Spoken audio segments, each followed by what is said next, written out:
ফানফুজু লা তানফুজু ইল্লা বিসুলতান। কোথায় যাবে? পালাবার জায়গা নাই, বেরোতে পারবে না। আকাশ আর জমিন দিয়ে প্যাকেট করে রেখেছি, পালাবার জায়গা নাই। কোথায় যাইবা?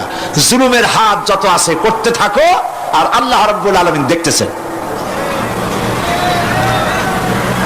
সুতরাং ইমানদার ব্যক্তি, তার মধ্যে বিনয় আসে, বিনম্র হয়। সে পয়সা করে আসে বলে অহংকার করে না, কারণ আল্লাহ বলেছেন ওয়াল্লাহুল গানিয়্যু ওয়া আনতুমুল ফুকারা। আল্লাহ সাফ বলে দিয়েছেন, আল্লাহই হচ্ছেন কারো মুখাপেক্ষী নন, সম্পদশালী। আল্লাহর কোনো সম্পদের অভাব নাই। ওয়া আনতুমুল ফুকারা, দুনিয়ায় তোমরা যা বাস করো সব ফকিরের গোষ্ঠী, কিচ্ছু নাই তোমাদের। তোমাদের জাতি খাইয়া শেষ করে ভালো, আর আমার কাছে যা আছে আমি শুধু দিতে থাকি, আর ভাণ্ড শুধু ভরাই থাকে, মোটেও খালি হয় না। সুবহানাল্লাহ। কাজী মোমেন বান্দা সে অর্থ এবং বিত্তের অহংকার করে না, বিদ্যার অহংকার করে না। অর্থ বিত্ত কত আছে তোমার, কয় টাকার মালিক? আল্লাহ যদি ইচ্ছে করেন ব্রেনের ভিতরে যদি টিউমার ঢুকায় দেন, ব্রেনের একটা নার্ভ আর একটা নার্ভের সাথে জড়াই দেবেন, জায়গা হবে কোথায়? হেমায়তপুর। হেমায়তপুর কোথায়? কাছেই, পাবনা। সুতরাং আল্লাহ পাক ইচ্ছে করলে এটা করে দিতে পারেন, পারেন না? খুব করতে পারেন। হার্টের ভেতরে ক্যান্সার দিয়ে দিতে পারেন। 14 গোষ্ঠী বিক্রি করলো, ডাক্তারের পয়সা হবে না, পারেন না আল্লাহ পাক? পারেন কিনা? পারেন। সেই জন্য যত বড় ধনী হোক, পয়সার মানি হোক, আল্লাহর উপর ঈমান আনলে পরে যে গুণটা হয়, সে অহংকারী হয় না, বিনয়ী হয়। আল্লাহ রাব্বুল আলামিন কোরআনে কারীমের ভিতরে বলে দিয়েছেন লিল্লাহি মা ফিস সামাওয়াতি ওয়া মা ফিল আরদ। যারা সামান্য একটু রাজত্ব পাইয়া ছোট্ট ছোট্ট একটা দেশের প্রেসিডেন্ট, প্রধানমন্ত্রী, কি হনুরে, এরকম একটা ভাব। আর্মি হাতে, বিডিআর হাতে, পুলিশ হাতে, যা খুশি তাই করি না। আল্লাহ পাক বলছেন লিল্লাহি মা ফিস সামাওয়াতি ওয়া মা ফিল আরদ। আকাশ আর জমিনের একচ্ছত্র মালিকানা কার? চিল্লায় বলুন, আল্লাহ পাকের। সুতরাং তুমি মাপবারি করে কদ্দূর পারবা? বেশি দূর যেতে পারবে না। গ্রামে গোয়াল আছে, গরু রাখে যে জায়গায়, ওই জায়গাটার নাম কি? গোয়াল। গভীর রাত্রে গরুর মালিক শুনতে পাচ্ছে গোয়াল ঘরে খুব শব্দ হচ্ছে। রাখালকে ডেকে বলছে, দেখতো কি কিসের শব্দ? ওই যে দেখে এসে জবাব দিচ্ছে যে গোয়ালে যে সাপটার শিং মোটা, তার গুতার চোটে ওই গোয়ালের মধ্যে যত গরু আছে কেউ টিকতে পারতেছে না, খালি গুতাইতেছে সমানে। মালিক কয় যে দীর্ঘদিন থেকে দেখতেছি এরার গুতার চোটে সমস্ত গরুগুলি অস্থির হয়ে যাচ্ছে, যা একটা মোটা দড়ি দিয়া, খাট্ট একটা দড়ি দিয়ে খুঁটির সাথে জড়ায় বাঁধতে রাখ গলাটারে। মোটা একটা দড়ি দিয়া গলার সাথে খুঁটির সাথে যদি বাঁধতে দেয়, এরপরে খালি ফোসফোস করতে পারবে, গুতাইতে আর পারবে না।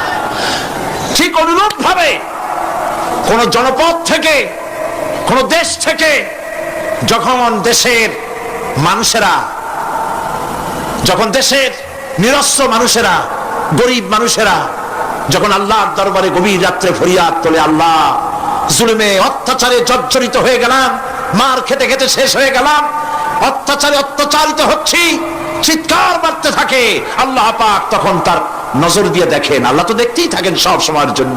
আল্লাহ পাক কার কারণে এগুলি হচ্ছে, আল্লাহ পাক টের পান। শিং কারো কারো মোটা হয়েছে, আজরাইলকে পাঠায় দেন, যাও খাটো দড়ি দিয়ে বাঁধতে থো।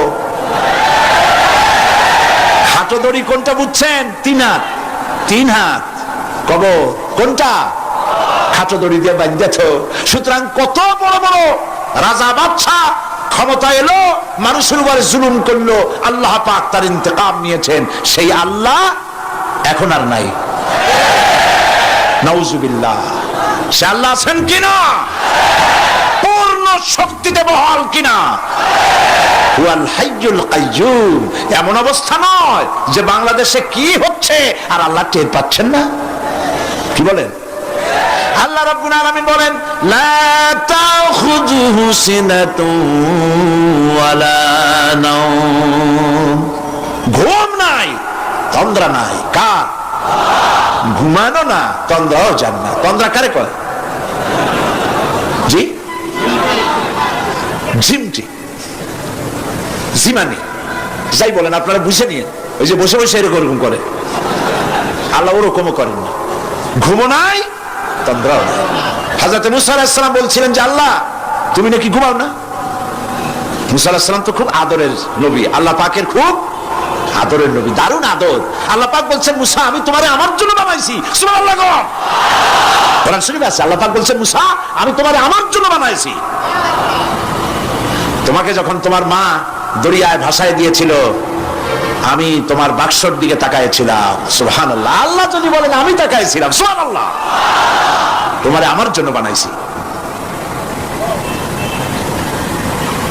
সুতরাং হযরত মুসা আলাইহিস সালাম তিনি বলছেন আল্লাহ পাককে খুব আদরের নবী তো, আল্লাহ তুমি নাকি ঘুমাও না।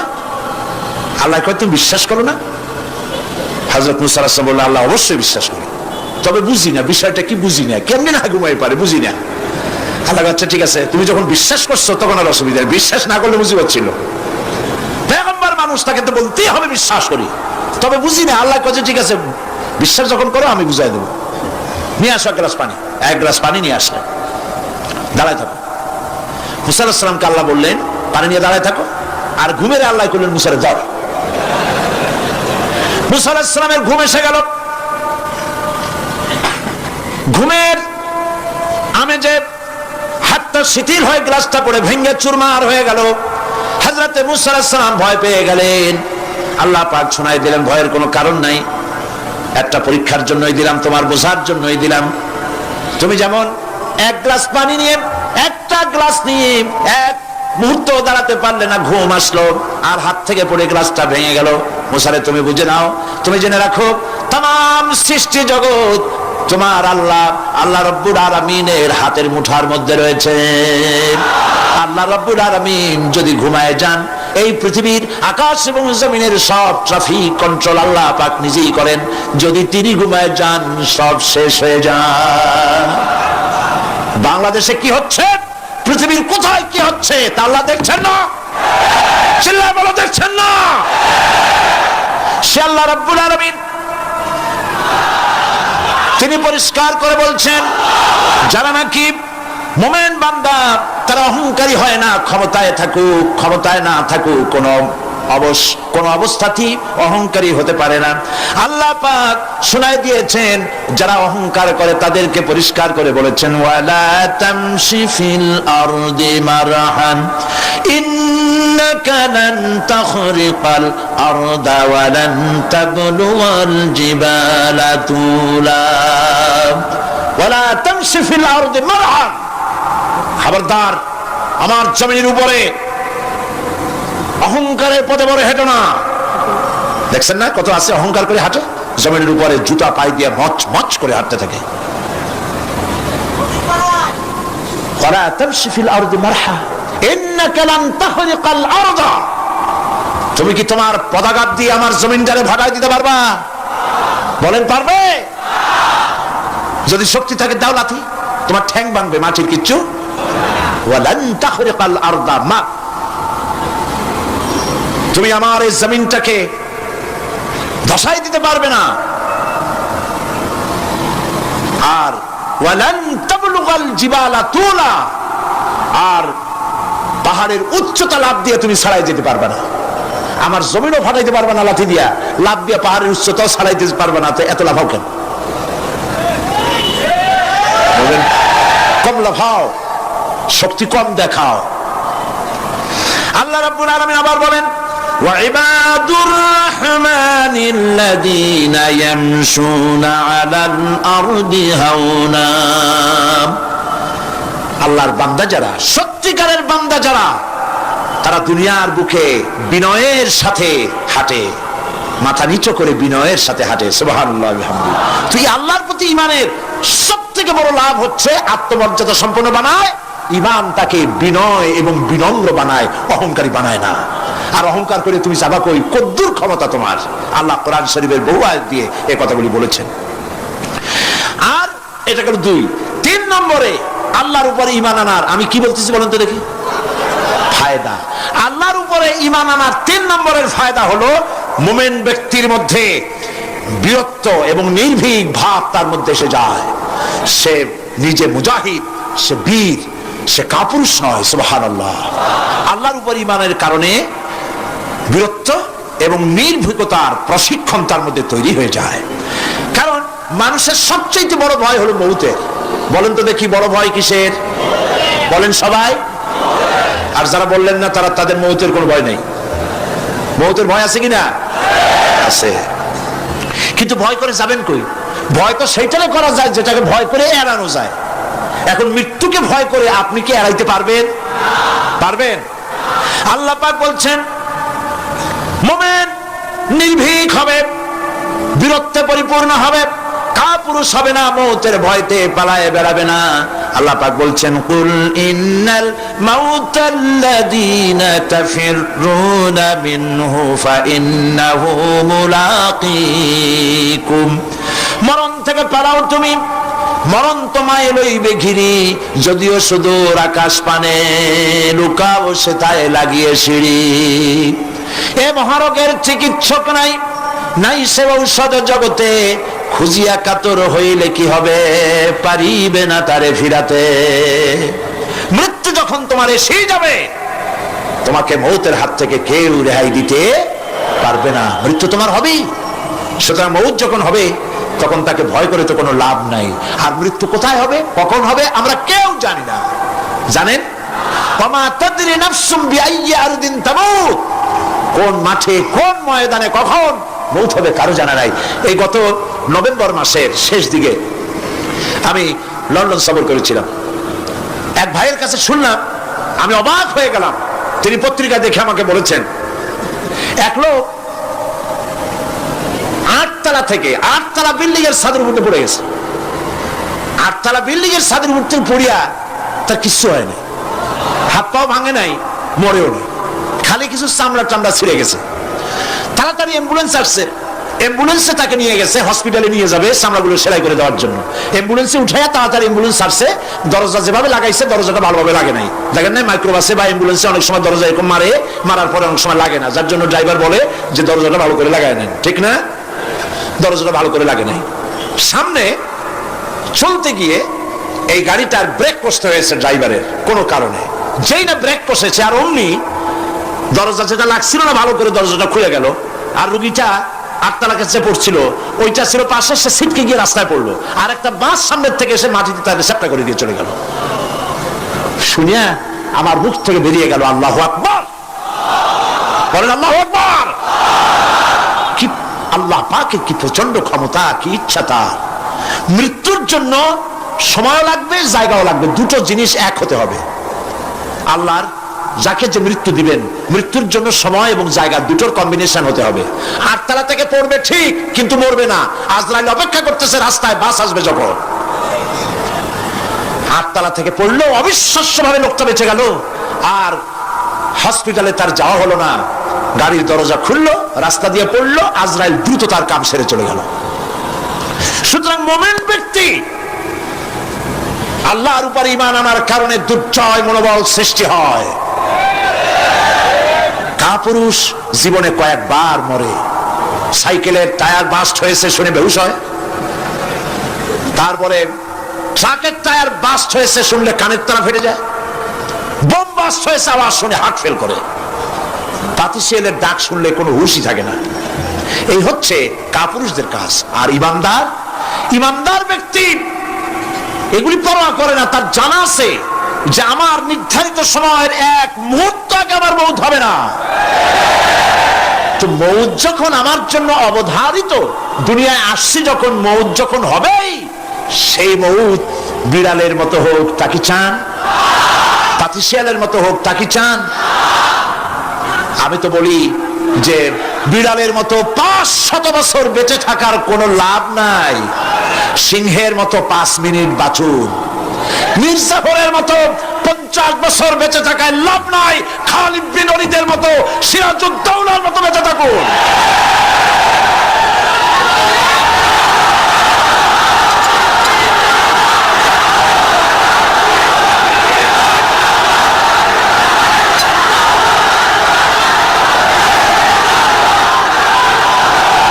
বসেন। আপনারা যদি দাঁড়ায় যান তাহলে আমি করবো কি? বসেন বসেন। সেই জন্য এই ক্ষণস্থায়ী জীবনকে কেন সেই অনন্ত সুখময় জীবনের জন্য উৎসর্গ করে দেব না, যা আল্লাহর কাছে পাওয়া যাবে কিয়ামতের দিন। দেখেন, মৃত্যু হওয়া উচিত মুসলমানদের, শাহাদাতের মৌত হওয়া উচিত। কি মৌত হওয়া উচিত? আল্লাহকে আজকে প্রাণ খুলে বলি, আল্লাহ জীবন তো নিবাই, সুতরাং জীবন যখন নিবা, মৌতটা শাহাদাতের মৌত তুমি আমাদের দান করে দিও। কাপুরুষের মতো মরতে চাই না, শাহাদাতের মৌত চাই। সুবহানাল্লাহ বলেন, আমিন বলেন। মুমিন ব্যক্তি তার বড় ফায়দা, সে সাহসী হয়। সুবহানাল্লাহ বলেন। দেখেন, বুখারী শরীফের হাদিস, যুদ্ধের জন্য, বদরের যুদ্ধ, রাসূল সাল্লাল্লাহু আলাইহি ওয়াসাল্লাম সৈন্যদেরকে রিক্রুট করছেন, কিন্তু কথা বলতে গিয়ে রাসূল করিম সাল্লাল্লাহু আলাইহি ওয়াসাল্লাম দাওয়াত দিচ্ছেন, কিন্তু মনে মনে চিন্তাও করছেন যে সামান্য কিছু লোক, অস্ত্রপাতি কম, এই জিহাদের অবস্থাটা তারা কিভাবে নেবে। একজন যুবক সাহাবী দাঁড়ায় গেলেন, তার নাম মিকদাদ রাদিয়াল্লাহু তাআলা আনহু। যুবক, এই পৃথিবীতে যুবকদের ইসলামের সবচাইতে অবদান কাদের? চিল্লায় বলো। যুবকদের অবদান সবচাইতে বেশি। হযরত মিকদাদ রাদিয়াল্লাহু তাআলা আনহু তিনি দাঁড়ায় গেলেন, তিনি বললেন, ইমদি বিনা ইয়া রাসূলুল্লাহ হাইসুমা তাশা। হাদিস, হে রাসূল, আপনি আমাদেরকে নিয়ে চলুন। কত সৈন্য তারা আসতেছে, কত অস্ত্র নিয়ে আসতেছে, এটা আমাদের ভাববার বিষয় নয়। আপনি আমাদের নিয়ে চলুন, হাইসুমা তাশা, আয় হাইসুমা আমারাকাল্লাহ, আল্লাহ আপনাকে যেদিকে আমাদের নিয়ে যাইতে কয় আপনি সেই দিকে আমাদের নিয়ে চলুন। ইন্না লা নাকুলু লাকা কামা ক্বালা বনু ইসরাঈল লিমূসা আলাইহিস সালাম, ইযহাব আনতা ওয়া রাব্বুকা ফাকাতিলা ইন্না হাহুনা কাঈদুন। অর্থাৎ, হে রাসূল, আমরা বনি ইসরাইলের মতো বলবো না। শুনেন, আমরা বনি ইসরাইলের মতো বলবো না যে মুসা তুমি এবং তোমার আল্লাহ এই দুইজনে গিয়ে ফেরাউনের বিরুদ্ধে যুদ্ধ করো, আমরা যাবো না, আমরা বসে থাকবো। এই কথা আমরা বলবো না। আমরা মুসা আলাইহিস সালামের উম্মত নই, আমরা মুহাম্মদ সাল্লাল্লাহু আলাইহি ওয়াসাল্লামের উম্মত। বরং আমরা বলবো, বাল ইযহাব আনতা ওয়া রাব্বুকা ফাকাতিলা ইন্না মাআকুমা মুকাতিলুন। বরং আমরা বলবো, আপনি চলুন, আমরা আপনার সাথে আল্লাহর হুকুম মাফিক লড়বো, জিহাদ করব। ততক্ষণ পর্যন্ত মা দামাত আইনুম মিন্না তাতাররাফ, যতক্ষণ পর্যন্ত আমাদের চোখের পাতা নড়তে থাকে ততক্ষণ আপনার সাথে থেকে কাফেরের বিরুদ্ধে লড়াই করে যাব। জীবনের পরোয়া তারা করেন নাই, জীবনের পরোয়া করেননি। হুজুর সাল্লাল্লাহু আলাইহি ওয়াসাল্লাম দারুণ ভাবে খুশি হয়ে গেলেন। হুজুর হেজিটেট ফিল করছিলেন যে এই সামান্য কিছু লোক, অস্ত্র নাই, পাতি নাই, এতগুলি লোকের বিরুদ্ধে যুদ্ধ করতে যাবে। যুবকের মুখে এই কথা শুনে হুজুর দারুণ খুশি হলেন। আল্লাহর নবী বললেন, কুমু বিনা ইলা জান্নাতিন জান্নাতুন আরদুহা কারদিস সামাওয়াতি ওয়াল আরদ। ও সাহাবীরা, তোমাদের মনোভাব যখন এই, তোমাদের মানসিকতা যখন এই, চলো আমার সাথে বেহেশতের দিকে, সেই জান্নাতের দিকে যেই জান্নাত আল্লাহর আকাশ আর জমিনের চাইতে অনেক প্রশস্ত। চলো আমার সাথে বেহেশতে, সুবহানাল্লাহ, চলো আমার সাথে জান্নাতে। ফাকামা উমাইর বিন হামাম ওয়া কানা ইয়াকুলু আত-তামার। হযরত উমাইর নামক একজন যুবক দাঁড়ায় গেলেন এবং তিনি হাতে কতগুলি খরমা ছিল, সেই খরমাগুলি তিনি চিবোচ্ছিলেন। রাসূলুল্লাহর বক্তৃতা শুনতেছিলেন আর খরমা চাবাচ্ছিলেন। খরমা চাবা, বিচিগুলি ফেলে দেন, এভাবে করতেছেন, হাতে কতগুলো খরমা। হযরতে উমাইর বলছেন, ওয়াকালা বাখবাখ, অর্থাৎ আয় আযমাহু আয় আহসানাহু। হে রাসূল, আপনি কি সুন্দর কথা বললেন। আপনার সাথে লড়াই করতে যাব কাফেরদের বিরুদ্ধে, সেই লড়াই করলে এমন বেহেশত পাবো যে বেহেশত হবে আকাশ আর জমিনের চাইতেও প্রশস্ত। তাহলে ওয়াল্লাহি হাত্তা আকুলাহুন্না ইন্নাহা লাহায়াতুন তাবিলা, তাহলে আমার হাতে যে খরমাগুলি আছে এই সমস্ত খরমাগুলি খেতে গেলে কিন্তু অনেক সময় লেগে যাবে। এত সময় বেহেশতে যাওয়ার জন্য আমি তো তর সহ্য করতে পারবো না। ফারামাবিহিন্না, হাতের সব খরমা ভাড়াই দিলেন, যুদ্ধে ঝাঁপায় পড়লেন। অনেকক্ষণ কাফেরদের বিরুদ্ধে লড়াই করে হযরত উমাইর শাহাদাত বরণ করলেন। রাসূলুল্লাহ তার লাশের কাছে গিয়ে আঙ্গুল দিয়ে ইশারা করে বললেন, ইন্নাকা মিন আহলিহা।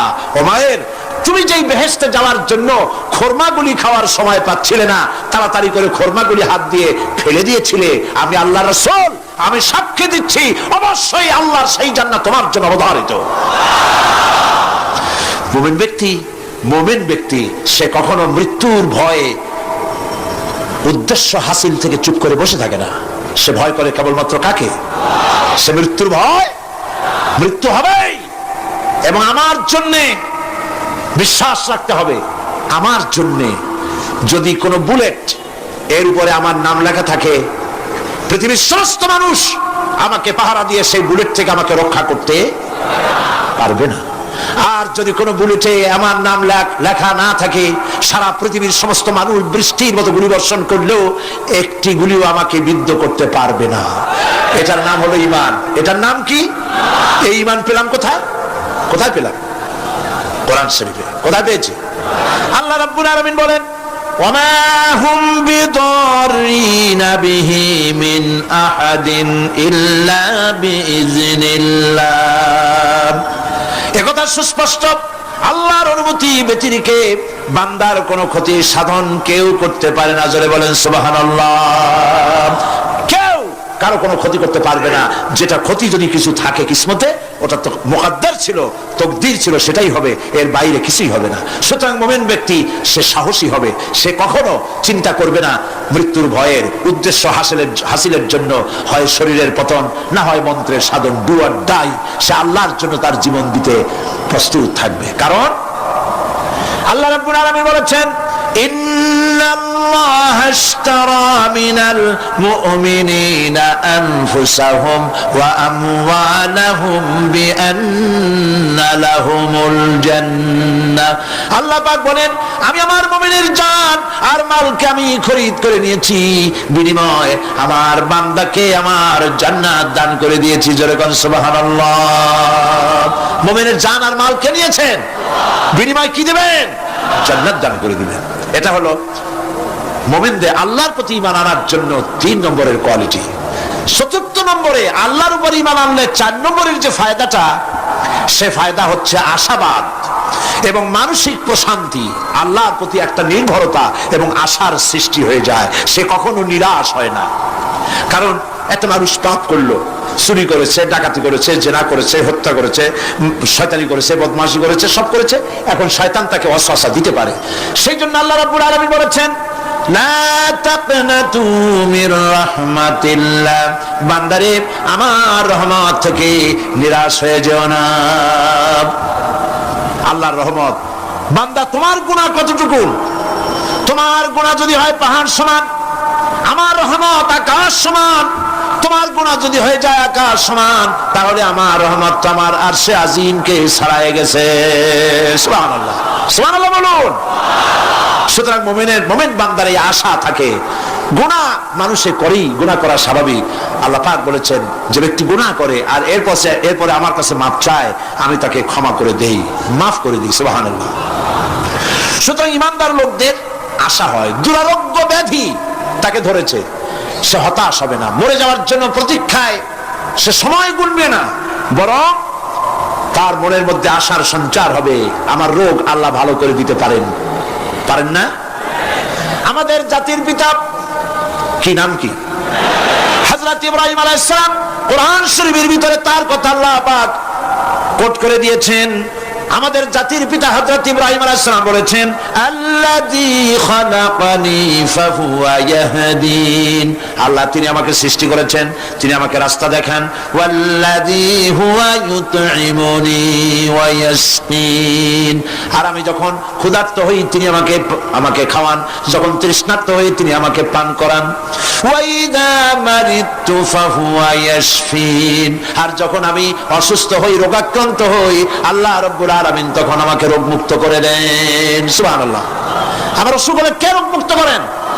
সুতরাং দীর্ঘস্থায়ী কোনো রোগ হয়েছে, মুমিন হতাশ হবে না, মুমিন হতাশ হবে না। হতাশ হয় কেবলমাত্র কাফের। হতাশ হয় কে? মুমিন কখনো হতাশ হয় না, হতাশ হওয়া ইমানের পরিপন্থী কাজ। আল্লাহ পাক বলেছেন লা তাকনাতু মির রাহমাতিল্লাহ, আমার রহমত থেকে মায়ুস হও না। দেখেন হযরত আইয়ুব আলাইহিস সালামের কত বড় রোগ হয়েছে, শরীর পোকায় ধরেছে, জর্জরিত হয়েছে, দুর্গন্ধ হয়েছে, গ্রামের লোকেরা তাকে বের করে দিয়েছে, স্ত্রী পুত্র পরিজন সব চলে গিয়েছে। এমনকি জিহ্বায় যখন পোকা ধরল, হযরত আইয়ুব আলাইহিস সালাম আল্লাহ রাব্বুল আলামিনের দরবারে ফরিয়াদ করলেন, আন্নী মাসসানিয়াদ-দুররু ওয়া আনতা আরহামুর রাহিমিন। আয় আল্লাহ, আমি অসুস্থ হয়ে পড়েছি, আমি রোগাক্রান্ত হয়েছি, আর তোমার নাম রহমান রহিম, তুমি আমাকে রোগমুক্ত করো। হযরত আইয়ুব আলাইহিস সালাম আল্লাহর দরবারে ফরিয়াদ করলেন, রব্বুল আলামিন সারা শরীরে পোকায় জর্জরিত হয়ে গেছে, এখন আমার জিহ্বায় পোকা ধরেছে, মাবুদ গো আমি তোমার কাছে ফরিয়াদ করি আমার জিহ্বায় পোকা দিও না, কারণ জিহ্বাটাও যদি নষ্ট হয়ে যায় তাহলে তোমার মতো আল্লাহর জিকির আমি কি দিয়া করব।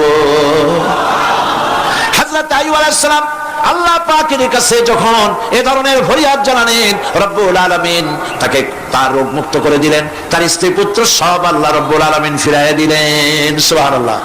সুতরাং মুমিন ব্যক্তি, কোরআন শরীফে সব আছে, কোরআনের মতো শ্রেষ্ঠ ওয়াজের কিতাব পৃথিবীতে আর শুধু বোঝার দরকার। বিপদে যত বড় বিপদ আসুক, কোন বিপদে মুমিন ধৈর্য হারাবে না। হযরত ইয়াকুব আলাইহিস সালামের ছেলে ইউসুফ আলাইহিস সালামকে যখন তিনি হারায় ফেললেন, তিনি অধৈর্য হয়ে গেছিলেন নাকি? অধৈর্য হন নাই। কারণ আমি আমার বক্তৃতার সূচনায় বলেছি, আমরা কল্যাণ বুঝি না, অকল্যাণ বুঝি না। কোন বিপদ আসতে পারে আমরা হয়রান হয়ে যাই, কিন্তু বিপদের মধ্যে কল্যাণ আছে আমরা তা বুঝতে পারি না।